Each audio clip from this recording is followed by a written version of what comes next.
Hello and welcome to the Reds Report, the season finale for the 2025-2026 underwhelming season. We have to have a bit of a disclaimer at the start.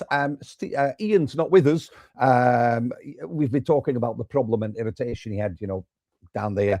He's been referred to a specialist clinic, so he can't make it. But, what can we say, Steve? We wish him all the best and hope it clears up soon, I suppose. The only thing we can say, isn't it?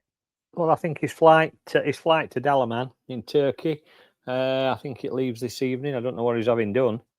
I have heard rumours of extensions. But I don't want to go too deep into that. Oh, matron. I'm sure he'll be fine. As long as he don't come back with one of them big smiles, I'm not bothered. Or his girlfriend. Anyway, let's leave it at that. Wow. Steve, of course, is with us. Steve, how are we doing? All right, mate. Yeah, so I'm not going to get. I promise I'll not get distracted. But I have got Arsenal Athletic on in the background, so I try my best. Absolutely fine. I was sort of looking at some stats and preparing for this episode. I need to say as well, Adam Oxley might be joining us if he gets the kids in bed on time. That's all I'm saying. And it felt a little bit like, when you write, like you do a speech or whatever, like in a church when one of your best mates has passed away or a family member, and you were hoping to have a little bit longer with them, because it just feels like really, really negative. Am I right in thinking that as seasons go, you probably remember it for the season that Conor Hourihane was in charge and he came back and blah, blah, blah. But otherwise, it's a pretty forgettable one, isn't it? I think last 2 or 3 seasons have been pretty forgettable. Yeah. I think the thing with this season is, I suppose we had such high expectations. With Conor coming in, we thought that he was going to be given, the tools to do the job. And let's face it, he's opened toolboxes and there's bugger all in it. So, yeah, it has been a very disappointing season yet again. It's we'll look at it from sort of 3 points of view. We'll look at Conor, we'll look at the board or the hierarchy, and then we'll look at the players, not individually, but let's start with the board. In the last 10 years. So 2016 till now, we've had a lot of managers since 2016. Heckingbottom, Moraes, Stendel, Struber, Ismail, Shop, Asbaghi, Duff, Collins, Clark, Hourihane. Not in there are Murray, Devaney and Lauman, who were caretakers. Is that the root of all our problems? Oh, look who's here. Hold on. Do we need to whisper, Adam? Are they asleep? Do we need to be really quiet? They are asleep. We'll see how we go. See how long it lasts. See how long it lasts. Steve, if Arsenal score, don't shout. Just put your thumbs up. Okay, yeah, all right. Yeah, no worries. As promised, the kids are in bed. Adam's with us. Adam, thanks for joining us. I'm just saying, we're just going to look at the season of 3 parts. We're going to look at Conor, we're going to look at the board and the hierarchy, and we're going to look at the players. And I just started with the board saying, about 13 permanent managers in the last 10 years. I asked Steve, is that the core of one of our problems, maybe, that there is no consistency, and managers have been sacked the last game before going into the playoffs. managers have been, or should I say, it's been said, oh, this manager will definitely be here next season. I'll hang my hat to that, and that because of whatever somebody goes again. Can we lay all the blame at the feet of these people, Steve, or have they got a part to play in it? I don't know. I mean, everybody's different. Yeah, board's obviously got a part to play in it. I think the main issue we've got with our board is there's no real football people on it. They're all corporate, fashion, whatever you want to call it, different things. And there's no bridge between that board and the football club as such. I know people said, did we ought to have a director of football? Oh, we're a first division club, not particularly a very good one. Do we really need a director of football? But you look at it from what you're saying and your point of view, perhaps we really should have somebody in there that knows a little bit about English football and the way things are set up. I think a lot of the blame does go to the board. I think if Conor had have been given some better tools, as I said earlier, to work with, especially in January, I think we could have been looking at a couple of playoff games in the next few weeks. But some of the blame does fall with the players, obviously, and some of the blame does fall with Conor. And I think that's just because of his inexperience, that's all. I mean, Adam, the word inconsistent has been used a lot this season for Barnsley, maybe for on the pitch, but is it not fair to say that actually having roughly a manager a season is maybe the root cause of instability and inconsistency long term as well, with different managers, with different styles, with different ideas? There's never anything to build on, is there? No, I think you could make an argument really for all three of the last managers over the last few years being given a bit more time just to see how things developed.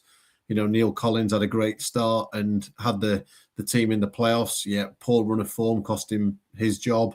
Darryl Clark had got the team in a decent position before he wasn't supported with a poor January. He bit the bullet. Conor's come in as a rookie head coach, mid-30s, first job. So, you know, it's not going to be perfect when you're appointing somebody like that. He has got the team doing well going forward, but had all manner of problems from a defensive perspective. And he's bitten the bullet. And I suppose reflecting on just these last 3 years, let alone the time before that, if the club would have stuck with any of them, could we have seen the team in a better position? Maybe. We won't know at the minute. But the frustrating things for me is that, you know, they've made a decision, they've gone there, there's been some good stuff, some bad stuff, maybe something to get behind, and we're now seeing another backward step. This is a fifth year in a row where the club's gone backwards in terms of its league position. It feels like yet another year where the squads got worse rather than got better. You're fearing again going into the summer for some of the better players and where they're going. And just taking a talking point from football heaven tonight. Look, if David McGoldrick doesn't sign on another year at Barnsley and does end up at somewhere like, for instance, Doncaster, which is being rumoured now because of budgetary restrictions at Barnsley, well, I'd argue that Doncaster's budget ain't going to be much better than Barnsley's is. And that kind of shows where the club is at the minute. So I do think it's a club at the minute that's in need of something to get behind, whether that's a manager, whether that's a sporting director, whether that's a big interview that comes out, whether that's a marquee signing. And you do worry at the minute where it's going, because right now the club has no head coach. You know, there's other Rotherham are in the same boat. They need some leadership. They're going into a summer. Look, Donny are ahead of the 8 ball now, aren't they? You know, they've retained lists out. Grant's talking to players. They've just finished a point above Barnsley in the table. And it just feels to me like at the minute, the minimum that people need is a bit of clarity where it's going. Look, by the end of the week, there might be a new head coach. We might all be sat here next week talking about Daniel Stendel's second coming or whoever else is in the frame. But again, right now, there's more questions than answers. And that just feels how it's been now increasingly for a period of time. Yeah. And I mean, you said it yourself. You mentioned the word sort of like the retained list. Barnsley have a lot of players out of contract. Well, the contract runs out now. A lot of loan players. Now, some you might say, did it work? Maybe, maybe not. But there are also players that you think, would they fit in, the players we have left? A head coach coming in, it's awkward, isn't it? Because he's going to have to watch videos, or is he going to have to listen to Gene Crine to say, well, I really like him and he played really well when we had Plymouth away? Again, there's no consistency. Names have been mentioned. You mentioned it. I mean, Stendel's been mentioned. A couple of ex-players have been mentioned. McNulty to Rochdale, who's obviously in the playoffs. Hugo Colas made a big deal of, he was at Oakwell on Saturday, and as many do, posted that on Instagram, and I think he went to see Rochdale in the playoff actually the day after. He did on Hugo, Carlo. My understanding was that he was at Oakwell as a guest of Bobby Hassels at the weekend, as opposed to being somebody that was there and in the frame. Now, whether he is looked at in due course or whatever else, I don't know. But look, we've had a fairly decent steer on Darren Moore not being involved. My understanding is Hugo's not in the running. I've not had a similar steer on Stendel, so whether it's him or not, who knows right now. I mean, the indicators are potentially pointing to a change back to maybe a foreign coach or something a bit different, because we've had 3 British Isles homegrown kind of coaches. Yeah. I don't know, but at the minute, the bookmakers' odds are normally quite a good indicator, and they're all over the place, aren't they? So I don't think anybody's got too much of a clue. The only person is Daniel Stendel, who does appear to at least be part of the conversation, even if it's not going to be him. Yeah, I think the thing is, though, with that, you listen to what's coming out at club, which is again very little, but apparently discussions are at an advanced stage. Perhaps their idea of an advanced stage is different to what everybody else's is. Because to me, an advanced stage is we're ready to announce somebody, pretty soon. Whereas we know what they're like. It could be 1st of August before they actually say who it is. I don't know anything, which if you've listened to the podcast, we know that, Carlo. You know that anyway. Newsflash. Yeah. When they said that, I'm just in my head, and I tell you what's about it. In my head, I think McNulty will come in, but they'll not announce anything until Rochdale's faith has been. But why would he? He's got Rochdale into a really good position. If they go up, surely he'll want to go with them. I mean, we've had a couple of managers. I mean, you've only got to look at Danny Wilson and went for money, but we're not going to be offering him money if he wants to come here. No, depends. There's only so many opportunities, though, aren't there, in football? And Barnsley, as much as it's frustrating at the minute, are still a good League One club that will offer an opportunity to further the career of somebody that's been in the National League. Again, if you've got something good that's rolling, like Jim McNulty has at Rochdale, you'd imagine there'll be a big part of him that would want to see that through. But I wouldn't necessarily dismiss the opportunity to work in League One with a club that he's got ties to. I mean, look at somebody like Paul Warner, who's had a brilliant year at MK. Most people would probably go, yeah, he'll want to continue that with MK. But if he got a good offer of a job that's top end of League One or Champ, he might go. You just don't know with people, do you? No. I mean, it's wait and see. I think the problem is that, especially this time of the year, I mean, you said it, Doncaster always do their business early. I remember listening to Football Heaven last year and Doncaster fans just being happy that, they are talking to players, they are tying them down, players that are out of contract, everything, the retain list. They seem to have the business side of things well and truly in order. And you've got to respect that, no matter where that club is from. A great manager who's got a great work ethic, who's getting the best out of his players, and they're getting they're doing what they should be done. And Doncaster Rovers fans, if they buy the season ticket, know what they're in for. They know who they're going to get, who's going to play. It's but equally, Carlo. Just on that point though, it's only a couple of years since Doncaster didn't know that. Since they were towards the bottom end of League Two, they were looking over their shoulder under Danny Schofield. I remember a really turgid few months where there was a genuine possibility they might drop out of League Two. They've got an appointment right, it seems. Look, Grant McCann took 2 years to get them out of League Two. He's got them out of League Two as champions. They've now stayed up. On the last day, they finished above Barnsley. They seem to be making progress year on year. But a couple of years ago, it wasn't like that. So it just shows you that get an appointment right, even if there's a semblance of a plan there, you know, they've not spent big bucks, but they've recruited well. Look at somebody like Owen Bailey, who's one of the best players in League One this season. They got him on a quite a low deal from Gateshead in the National League. So you don't necessarily need, as Stevenage and Lincoln and others have shown this year, to have loads of money to be a success. You've just got to get your decisions right and get somebody behind you.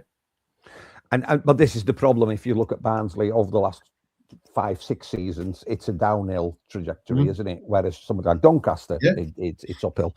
Yeah. And we'll have to wait and see. And you know, the powers that be, when they make an announcement, and I'm sure there'll be an enormous reaction and rejuvenation until the first ball of the season's kicked. But we will wait. Right. Let's talk about Conor then. Now, no denying, I've got a lot of love for the man. I think he's the passion, his work ethic, and everything else. Absolutely spotless. Passion for the club is something you can't buy. He had that in abundance from the moment he left, actually. And that's not saying that there's been questionable decisions, you could say, about subs or the starting 11. I know, Steve, you've got very strong points about players playing out of position. And if you have to make an end of season report, Steve, for Conor Hourihane, what do you put in it? What grade does he get? Must do better. I think we should have given him time, personally, but you can't make a silk purse out in a sow's ear, and he wasn't supported in January. We know that, but he's done the best with what he's got.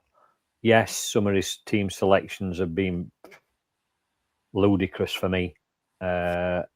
When you've got players sat on bench that can play in a specific position, but you're playing somebody else in that position that isn't used to it, don't make sense. That's surely not an experience thing. That's just a possibly bloody-minded thing. Yeah, we know he's passionate. Yeah, we know he's got his way of doing things, but I think that has slipped him up a couple of times with certain players. They all fall out at some point. We don't want you to be best friends. It's nice if you are. What we want you to do is, when you cross that white line, is play together. If you're late for training or for whatever reason you fall out, all right, you get punished, fair enough.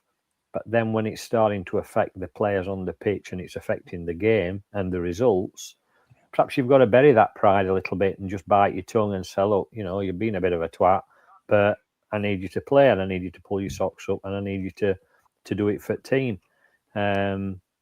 I think that's been, you could say that about a couple of players. Again, that's down to Conor's, the way that he works, which is fine, and you can do stuff like that when you've got a decent squad or a bigger squad. But it's crazy playing a right back on a left back, and you've got two left backs sat on bench. What's that all about?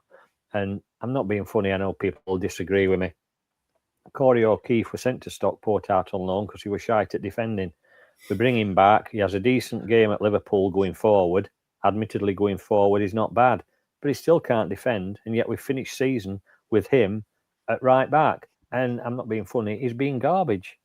Yet you've got Tenai Watson, admittedly in on loan, who had a really good start to the season and were playing well. And then all of a sudden, you don't see him. It just don't make sense. Dejivny and O'Connell, centre a defence, all right. Dejivny got that injury, which were unfortunate. But then he's just mixed and matched. And Shepherd, for me, has been one of the biggest disappointments at season. Started off reasonably well, but he's not improved at all. It doesn't help playing him at left back. He's not a left back, not in a million years. And at minute, I wouldn't say he were a centre half at a million years. For me, you might as well stick to plumbing. It's difficult, isn't it? Because you mentioned earlier on, when they turn up for training late or anything like that, Naquali is a key example, who missed whatever it was in the summer, and we didn't see him for absolute months. At one point, I mean, I agree. I think, is there not something? Can't you not make him come in on an afternoon and do extra community work or something for them, to make up? Well, rather than Gent's biggest loss for me. Gent were really good, got an injury, fair enough. Then for some reason, something's gone off that he don't play him.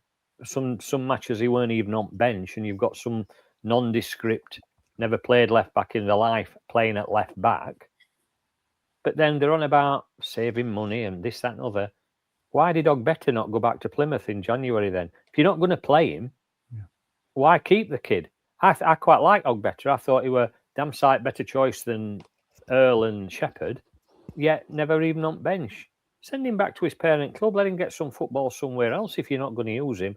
I think they're the sticking points that have contributed to Hourihane and team's downfall, to be honest. And I think he, when he was speaking to me and Doug after the game at the weekend, I started admitting that and talking about it, that ultimately he knows that the defensive issues is what's cost him this season, and that he was quite honest with us that it's kind of kept him awake, and he's tried everything to solve it, and he hasn't been able to solve it. I suspect what's potentially happened is that he's got caught between, what he wants to do from a discipline and squad perspective, and the issues that he was facing, and that's kind of led him down certain paths with decisions, and then he's not wanted to compromise one for the other, and then he's tried lots of different things, and ultimately nothing's worked. I agree with you. I think individually, today Watson's done okay at times this season when he's played right.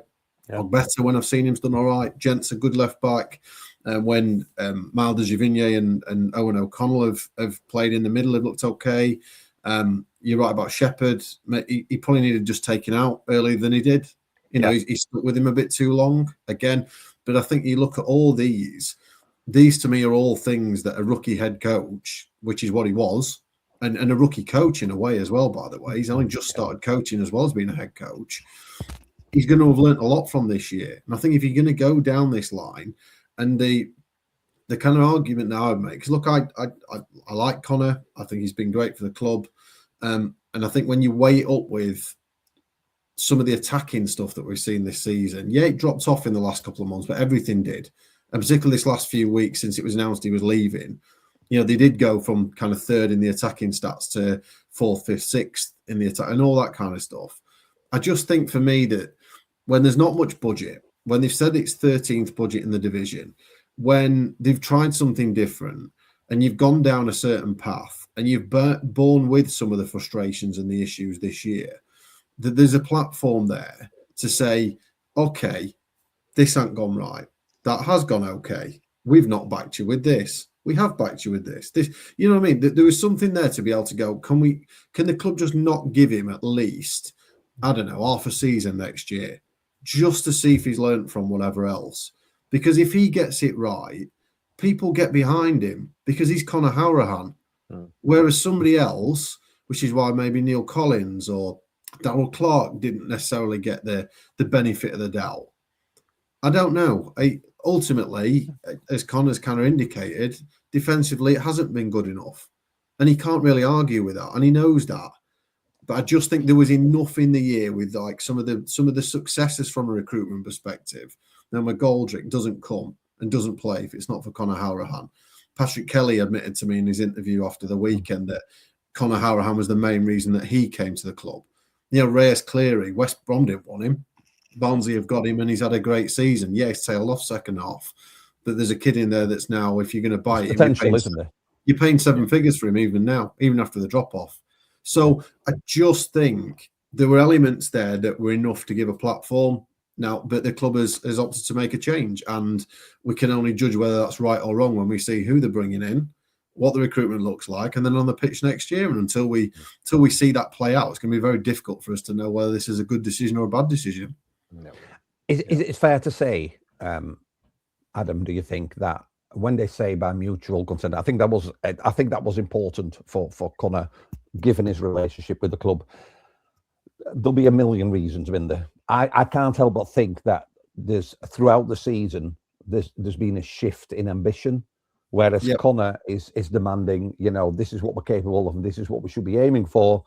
I can't help but feel the board saying, I know you want to do that, but this is all we're going to give you, and that gap is too big for somebody who's as ambitious as Conor. It's got to have been a key part of it, hasn't it? Look, we saw the interview that he did after the Doncaster game, and he was very strident in what he said. Maybe he said a few home truths that could have been put across differently.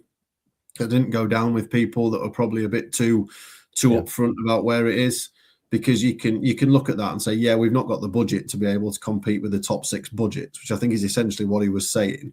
But the way he said it was essentially like, look, we're not going to be pushing for the top 6, and you can push for the top 6 even if you've not got the biggest budget. The examples I've shown this season, I've interviewed Grant McCann today, and he's very much saying, look, we were in the top 6 in the form table for the second half of the season. There's no reason why we, even with what we've got, can't be pushing and aiming for more. So I think there's ways of doing it. And again, I think that comes down to a bit of learning on all that.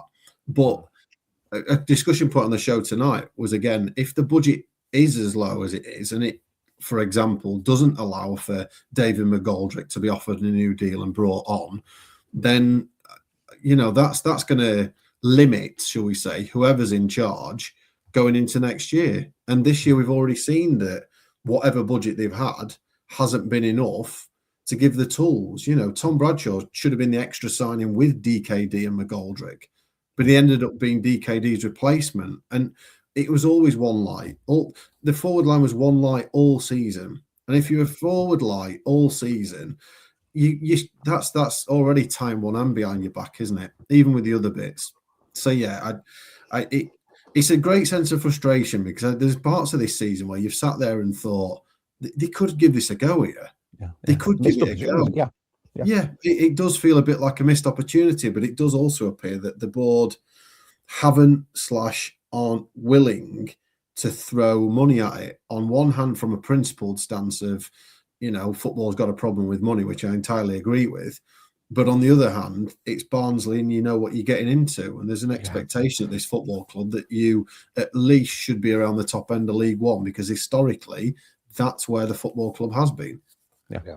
I mean, he's been a bit of a trendsetter as Conor Hourihane, because the interview after the Doncaster match, ever so slightly overshadowed with Richie Wellens' interview at the end of the last match. I don't know if you've seen it, Steve.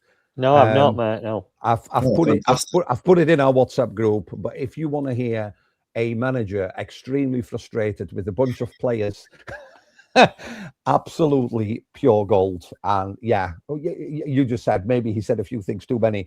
It felt at times that Richie Wellens was basically saying that, But the difference with that is Richie had credit in the bank, because Richie got Leyton Orient into the League One playoffs last season. And Richie's had success at multiple clubs, and he's a good decade into his managerial career that Conor isn't. If Conor maybe had a season last year where he got them in, I don't know, 8th, or say had the same season as Darrell Clark had, or that Neil Collins had, and they'd come close, and then the next year was saying that, I think it's a different comment from that perspective. And I think Richie's definitely got the ability to turn around and have that interview with what he's done at that football club last season. But it was fantastic. I mean, look, honestly, I interviewed Richie quite a bit when he was at Doncaster, and he had a tough spell at Donny. Nothing went right for him. And he was quite opinionated then. He was always entertaining to deal with. And he's a good boss, and he'll come back.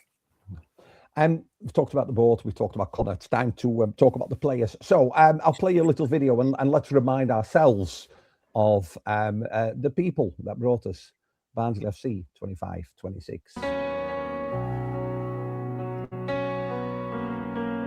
I might have chosen this song for specific reasons, but we'll figure it out. I held on when you let go, talked through silence, screamed through snow, built a house on breaking ground. Still I stayed when you broke down. I gave you all of me, no disguise. Watched you fading in your own eyes. Love was bleeding in our bed, but I kept praying we weren't dead. I begged the night to bring you back, but the stars don't answer cries like that.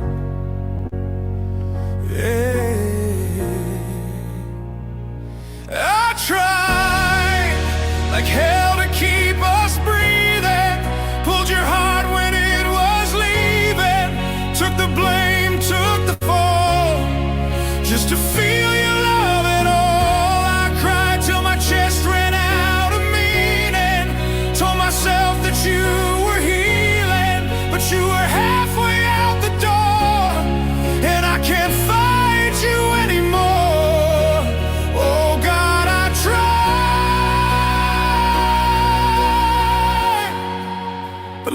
can't live where it's already died.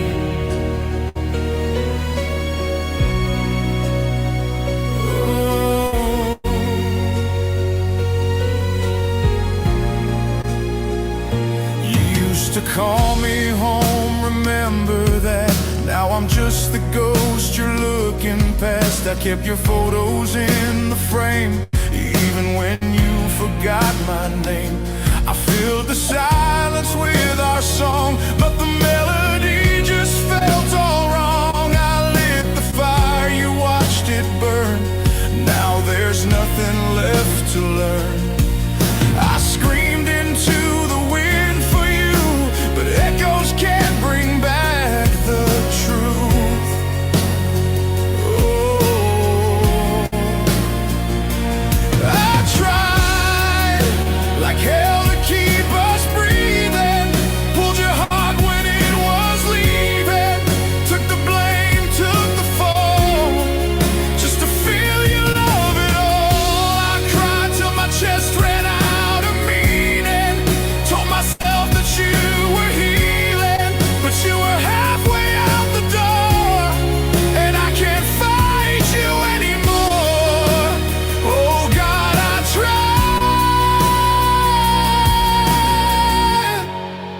but love can't live where it's already died. If trying was enough, you'd still be mine. But some wars are lost, even when you fight. You can't build a future on goodbye, and I guess this is mine. I tried, laid my soul down at your altar, hope my love could make you falter, but your heart was set to go, and now I've nothing left to show. I cried like a fool who won't stop dreaming of a love that's slowly leaving, but you were halfway out the door, and I can't beg you anymore. Oh God, I tried, but love can't live where it's already died.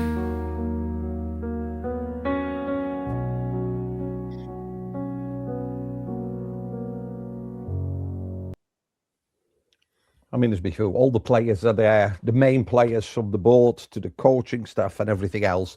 And I think the frustrating bit is when I look back, and I know, Steve, they're not all world beaters. I can't help but think that as individuals, that's a better squad than 15th place in League One, no matter what anybody else tells me. Yes, we're light, especially up front, Adam said. And I just can't help but think, what if? What if? Whether that be... I want to know why Craig David were in there. What were you doing in there? Bo selector. What was that all about? I thought Tell I you was what, very emotional. if I weren't depressed before, I'm depressed now. I saw him watching the Arsenal match above him. The squad, fantastic. Get in. Come on. Sack your shit. Anyway, you look at, you know, that is a club, isn't it? From, you know, from the owners to the players to the outgoing or now left, the head coach. And you look back on that group of players, a lot of them will go, which we know. I don't think anybody whose contract, even with an option, I'm not sure if they will extend because of this supposedly drop in wages or, you know, the lower budget. Reyes, Cleary, Patrick Kelly, you could call them, you know, shining lights of good recruitment. But the danger is, of course, this is Barnsley FC. Can we build a team around them, or will they be gone in the summer? I'll do you first, Steve. Cleary will go. There's no two ways about that. Cleary will go. And for all the good he did at the beginning of the season up to Liverpool, I think some of that he's washed away with his poor performances since that, and his lack of effort.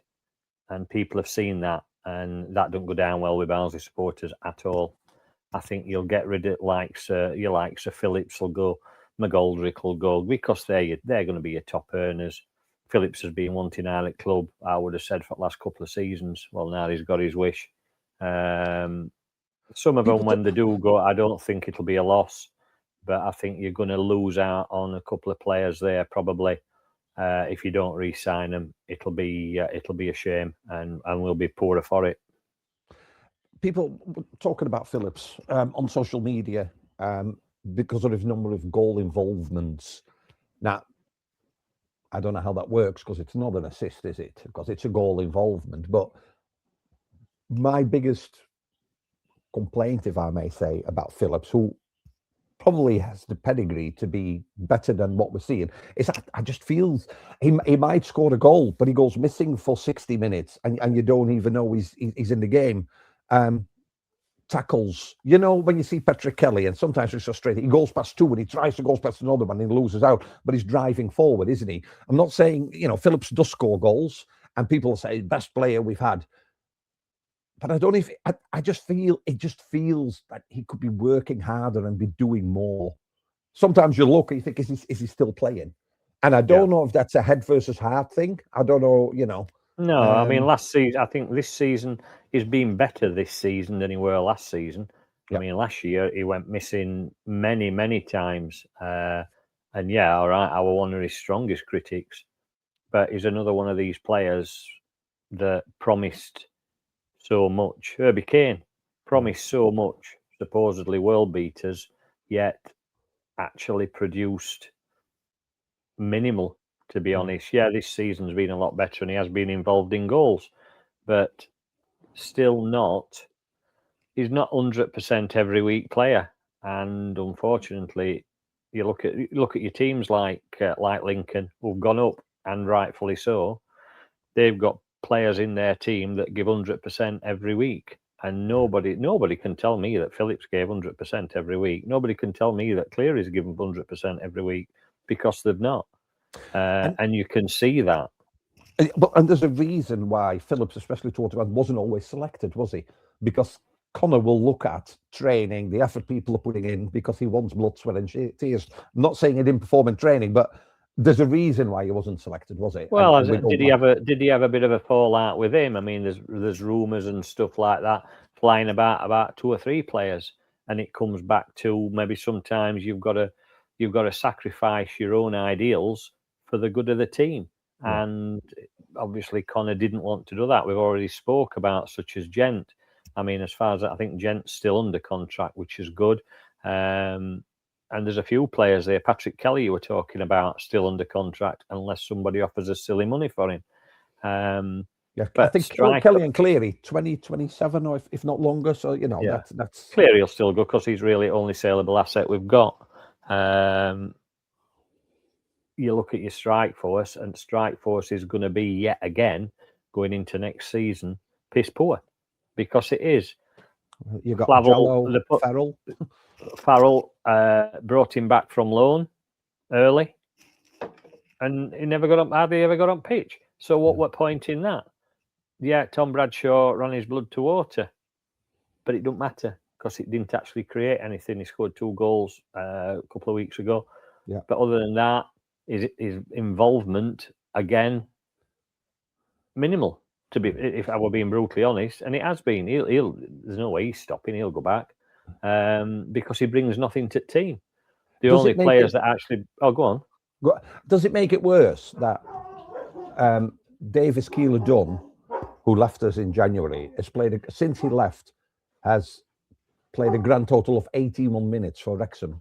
Since the end of January. I mean, he's gone anyway, but it's frustrating. It's one of them, isn't it? We've cashed in and not spent.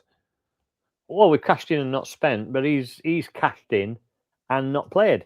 Yeah. Now, is that somebody now who's thinking, I've made a mistake? Or is that somebody that's thinking, I'm quite happy to sit on bench and take me X amounts of thousands of pounds a week? Because that, to me, is not somebody whose life and soul is football. To me, you want to be playing every minute or every week that you can. I understand he went for more money. Of course he did. And we cashed in, apparently. I'm assuming we made a fair amount on him. But did we? Who knows? Because we never get to know the true facts and figures. But no, I mean, he's played 80 odd minutes. His choice. His bank balance will be better for it, whether he's kicked the ball or not. But it doesn't help us because, like you say, we didn't reinvest. No, so that's another one. Would you extend and take that year's extension? Yeah, of course you would, because he's still fit. He still puts his sin about, and he could perhaps bring younger players on. But having said that, we said it about Roberts. Oh yeah, Roberts come back. Yeah, he's a bit slow now, but he'll bring other players on. Must have missed that. Richard Keogh as his assistant, had a decent playing career as a defender. You'd think some of that experience and knowledge would have been imparted to his own defenders. Again, must have missed that. Well, so there's mistakes all the way through. Yeah. Last two questions, Adam. I take it the boys have woken up because he's just left us, which is absolutely fine. So he's still talking bollocks. You said I heard him shout, little lad. You mentioned Keogh there. Connor's left. Tom and Richard's still there. Do we take it they are the transition team assistant coaches coming in? Because I suppose, could you make a case for saying, well, actually, our defence have been a problem, and not just. I go back to what I said last time. It's not just. It's stupid little mistakes that they make. That's not things you can train on. You've either got them as a player or you don't, do you? It's not about who's going to head the ball or whatever. It's playing a square ball straight into somebody else's feet. It's 5-yard pass on Saturday. They couldn't hit a 5-yard pass. Yeah. Even you can pass a ball 5 yards, Carlo. Well, not with my leg now, but 4 yards. But do you know what I mean? You look at some of them players, and they were passing it into no man's land. It was shocking. But some of the games that we've had, it's been the basics that's let us down. Simple passes, insisting on playing long balls up to a guy that's 3'6".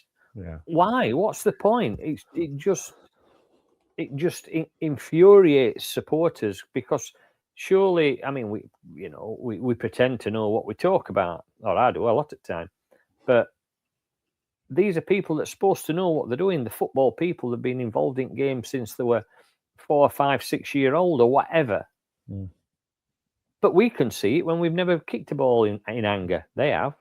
So there's something doesn't quite work out. No. You're gonna have to get that au pair sorted out, Adam. Get a doing job. Hey, multitasking. That's what it is. You've been doing mate, as well. I had both of them crying then. That was fun. Oh, dear. What have you threatened them? They've got to listen to this if they don't go to sleep. No, I said we could watch a compilation DVD of Barnsley over the last 5 years, and they quickly went to sleep. That's just mean. I get social services on. Before I go to the last question to you both, Adam, we were just saying Connor's left. There's no word whether Tom Harben and Richard Keogh are staying. Are they part of? Are they staying? Are they going as well? Have we got any? I spoke to both of them on Saturday, and they were as in the dark as anyone. They didn't know. They're waiting to find out. Look, I suspect it depends who it is. Yeah. If it's somebody that's got a recognised kind of coaching team that comes with them, they may well come in. If it is, say, for example, a foreign coach who's a one-man band or whatever else, then they may well stay and assist them. So they're as in the dark as anyone. But they're good people. I think people have criticised Richard a bit this season because of the defensive record. Look, he's a young coach as well. I'm sure they'll both have learnt from this year, and whoever's there at least will be a bridge if they do stay on between Conor and whoever comes in. And the last question to you both, and Adam, I'll do you first so Steve can have a little think. Where does Barnsley FC go from here? Where does Barnsley FC go from here? Right now, without any update from the board, without a new head coach, without a clue in terms of the squad, I can't see anything at the minute that suggests to me anything other than what we've seen, or potentially it being even tougher maybe than it was this season if the reports around the kind of budget and the limitations that are there. In itself, I don't see the fact that a smaller budget doesn't stop you from being successful. We've seen loads of examples of money wasted, and we've seen loads of examples of people doing brilliant things on tight budgets. Look at Bromley this season. Look at other teams. You know, the teams in League One, like Bromley and MK 1 and 2. You couldn't get much different approaches in a lot of ways, and they both succeeded. Lincoln and Cardiff in League One, be very, very different histories and backgrounds. So I don't think that necessarily says anything else, but I just think the absence of kind of that open and clear and transparent leadership, you know, the inability to know what's going on, what we've seen in terms of this yearly managerial merry-go-round that the club's now on with the backwards steps that are taken. You need something at the minute that's going to reassure people, inspire people, excite people, and without knowing or seeing that, at the minute, you are fearful about what next season may look like. 100%. Steve? Flats. Not necessarily council, and not necessarily immigration, but quite possibly flats. No, seriously. I probably, like many other supporters, fear for the direction the club's going at the minute, because of a mixture of many things that Adam's already mentioned: communication from the board, actual knowledge, football knowledge from the board, whether they're going to put any money in at all, what that budget's going to look like, what sort of players are we going to be recruiting. The only logical way that Barnsley can go at the minute is down. Yeah, we've got some good young players if we can keep hold of them. We just haven't got enough. They're not going to be, when you say we need a marquee signing, we ain't going to get a marquee signing because we ain't going to spend marquee money. Hopefully we can pick up another diamond like Patrick Kelly has been this season, but we need more than one. We need at least 3 or 4 of them, and preferably 2 strikers. I think the coach coming in is going to be very well aware of the pressure he's going to be under, because let's face it, we're all fickle football fans, and at times there's nobody as fickle as Barnsley fans, because if we don't see 100% and we don't perceive that the team's giving 100%, we can be really nasty, and like many football supporters are, but it's whether they're prepared to put up with that. I do honestly fear for League One status next season if there's not necessarily the right person appointed, but the right person supported as well. He needs tools to do the job. If you haven't got tools, you might as well shut doors, turn lights off, and that's it. Yeah. And it's an awful thought. It really is an awful thought. But it's not. There's a community involved in this. There's a lot of people involved in this that have been involved in Barnsley Football Club for a lot of years, and it is really disappointing and disheartening to see the direction the club's going. You just wish that they would decide to sell up, get out, and somebody with a little bit more football nous or a little bit more connection to the town would take it on. But we know that's a bit of a pipe dream, isn't it? Yeah. I would offer one minor light in that Barnsley right now could be Rotherham. Yeah, that's true. That's true. Because both clubs went into this season with very similar ambitions, with similarly young, aspiring coaches, and they've been relegated, and they're in the same situation where their interim boss has just gone. He's not heard whether he's going to be carrying on. And they're already down to League Two, so that should possibly act as a bit of a warning that 12 months' time, if Barnsley don't get things right or don't give it the right thing, that could be them. Yeah, and I just want to add my final thoughts, which you mentioned, Steve, the word community, and in football, managers go, managers come, managers go. I think the biggest lesson that the people that own our club hopefully will now learn is that they need to acknowledge the community. They need to acknowledge the people that, and I'll say it again, that work an extra shift to be able to buy a season ticket, the people that are bringing the grandkids, because they are the new generation.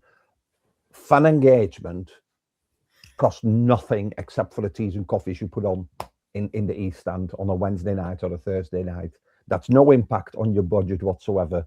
I think the biggest, and I'm only talking for myself because I don't talk on behalf of others. I think the biggest letdown is that we have a press statement in almost like a retaliation of an interview with the head coach where it talks about the budget and this, it's going to be this and it's going to be that. Fans shouldn't get press statements. And I'm not asking him to stand in the centre circle at halftime at Oakwell because they don't do that. I've seen very, very little community work by the players, and I'm not blaming the players for this. That should come from the club. Every year in, year out, you saw videos of them visiting primary schools. I know they go to the hospital, they go to the hospice. I get that, but they seem to be done very little. We had the Castrol and the white shirts. That's a really, really nice touch. It costs nothing to talk to the people that have been going years and years and years, whether you sit in the West End, to the East End, to the North, wherever you are. And the way they're going, the reason they're losing the fan base, it's not necessarily because the divorcing Conor Hourihane. It's that immense sound of silence because we don't know where we're going. And around us, we've seen a club that's been reborn on Saturday. What a fantastic announcement, by the way, on the board about the points reduction for Sheffield Wednesday.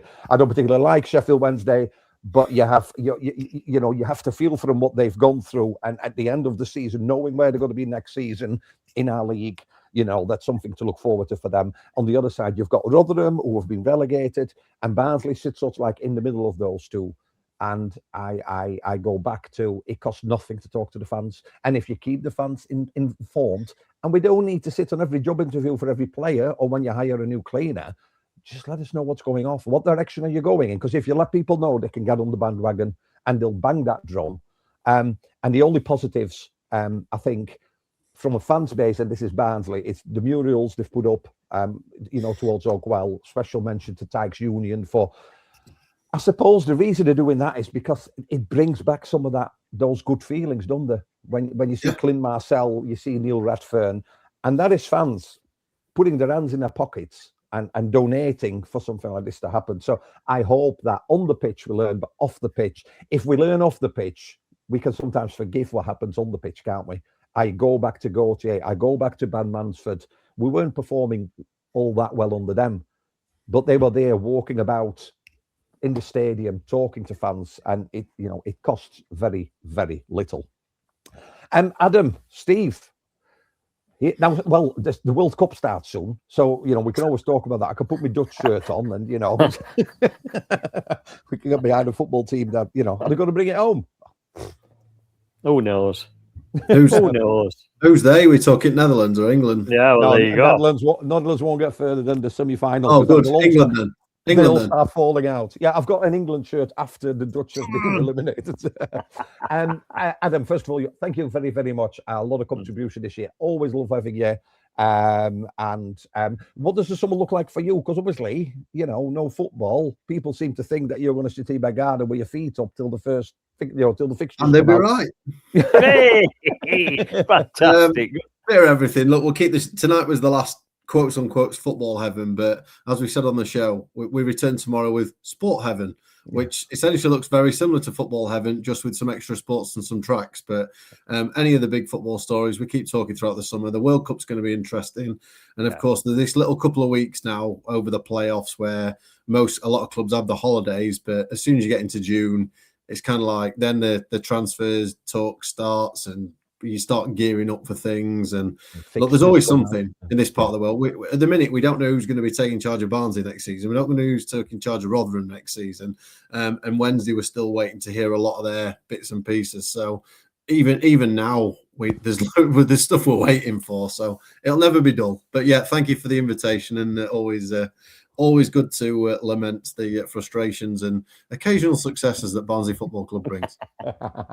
Steve, thank you very much. Are you off on holiday soon? Because you seem to be, I've just come back, mate. I've just come back. I've just had a week in Greece. Thank you very much. Of course you did. Lovely.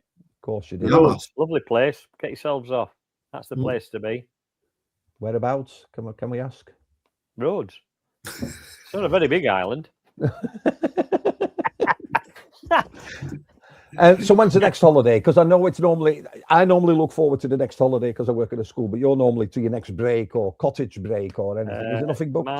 My next break is Spain, long weekend in June. Me and my son, he's treating me to a golf weekend for my 60th. Oh, lovely. Of course. So that's next one. Lovely. Nice. Steve, thank you very much. As we said, No, photo with Ian, who was seeing the surgeon over in Turkey this week. We'll let you know how he's getting on. And I just hope that swelling goes down quick, but not too much. Last time I said when the ward started opening, it was nasty. Could you see the photo? Anyway, you've been listening to the Reds Report season 11. We'll be back next year for season 12. Let's hope it's a more positive one. Enjoy the summer, and don't forget, you Reds.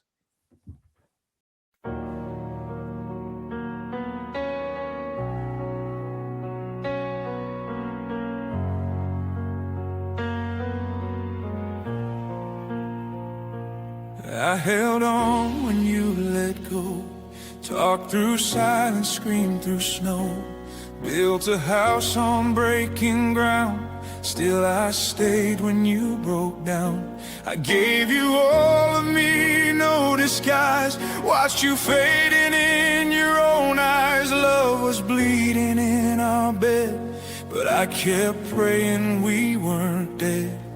I begged the night to bring you back, but the stars don't answer cries like that. Yeah.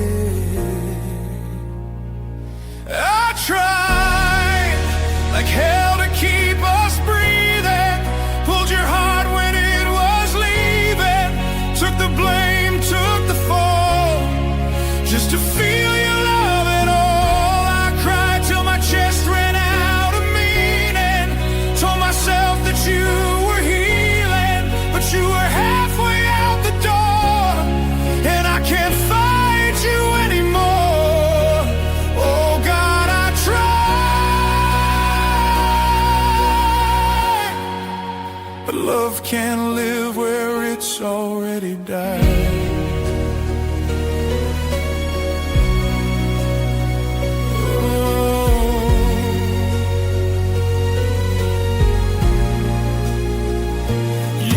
To call me home, remember that. Now I'm just the ghost you're looking past. I kept your photos in the frame, even when you forgot my name. I filled the silence